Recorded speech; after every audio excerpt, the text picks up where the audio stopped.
ఇప్పుడు నేను ఒక వైసీపీ బాధితుడి వీడియోను చూపిస్తాను. ఆయన ఏం మాట్లాడుతున్నాడో జాగ్రత్తగా వినండి. నమస్కారం అండి. నా పేరు కిరణ్ సింగవృక్షం. ఈ వీక్ డాక్టర్ ప్రియాంక గారు యాక్సిడెంట్ జరిగింది కదా రాజమండ్రిలో. చాలా బాధపడుతున్నాను.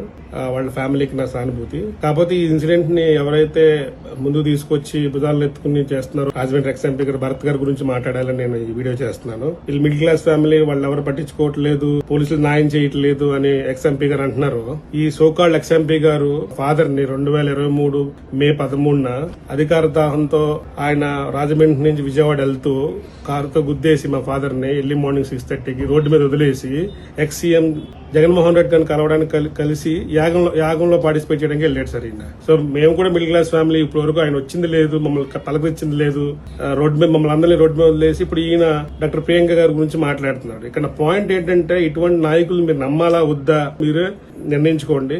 మేము డైరెక్ట్ గా డాక్టర్ భరత్ వల్ల మా ఫ్యామిలీ అల్లకొల్లాలం అయిపోయింది. ఇప్పుడు వరకు మిస్టర్ భరత్ గానీ వాళ్ళ ఫ్యామిలీ గానీ ఎవరు వచ్చి పలకరించలేదు, మాట్లాడలేదు. 2 కేసులు నడుస్తూ ఉన్నాయి.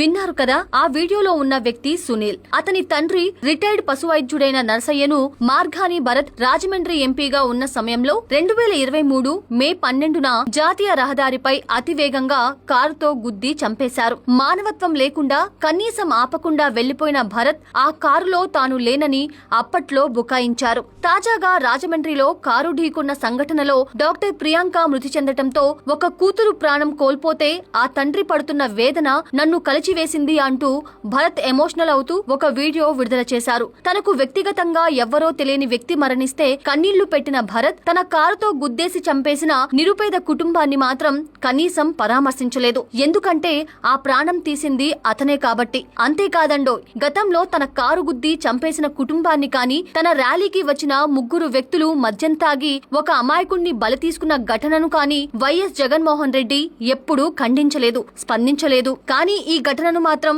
రాజకీయం చేయటానికి గత కొద్ది రోజులుగా సోషల్ మీడియాలో గోల చేస్తున్నారు. ప్రజల్లో టీడీపీపై వ్యతిరేకత పెంచడానికి కారుతో ప్రియాంకను ఢీకొట్టిన వ్యక్తిని స్థానిక టీడీపీ ఎమ్మెల్యే ఆదిరెడ్డి వాసు కాపాడుతున్నాడంటూ మరో అబద్ధపు వార్తను ప్రచారం చేస్తున్నారు.